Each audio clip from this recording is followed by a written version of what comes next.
My name is Todd Smith. I live in Wabasha, right here on the Mississippi River. My wife and I started sailing about 14 or 15 years ago, and we got started just by just going past Lake Pepin and saw some boats there and thought, oh boy, that looks like fun. And so we bought a sailboat and started sailing and went to a bigger boat and then went to a bigger boat after that.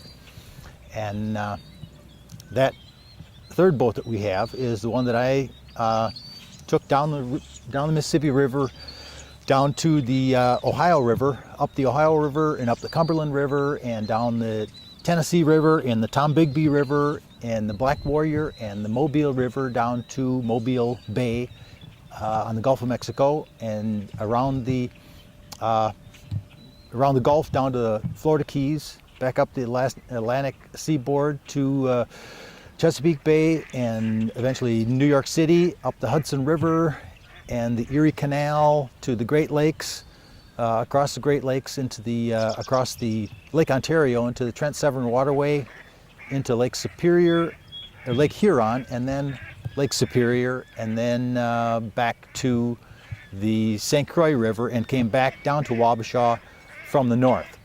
And that the trip that I took is referred to as the Great Loop. I left on this journey from September 13th, 2005, and I returned on August 15th, 2006. So it was 11 months. The boat that I took is a sailboat, a 30-foot, 25-year-old Islander Bahamas model sailboat.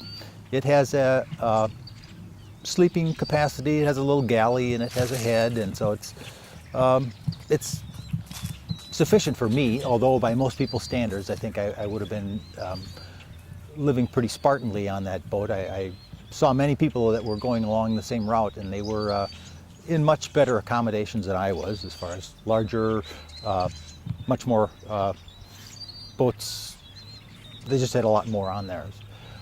There were many interesting places along the entire route. I mean, my favorites were probably the Upper Mississippi. I thought the Upper Mississippi was really nice.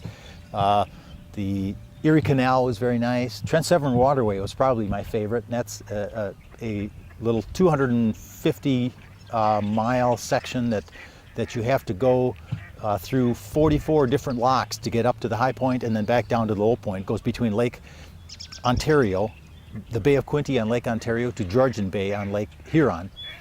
And it just goes from one lake to the next river and another river and a little channel that was dredged in there. Very, very picturesque and very remote areas that were very remote. And that was probably my favorite area. The loneliness of doing a trip like this, it was about a 6,000 mile trip. That was probably one of the biggest obstacles. It was really nice having people come visit me.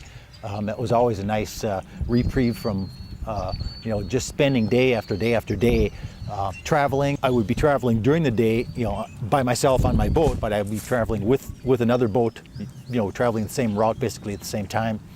That was really, one of the really nice things about the trip, is seeing, meeting people, seeing them again, kind of talking about stories or what kind of jams I got myself in, or different things. That was really the nicest thing about the whole trip, was really the people you see along the way and the people you travel with and the people you meet.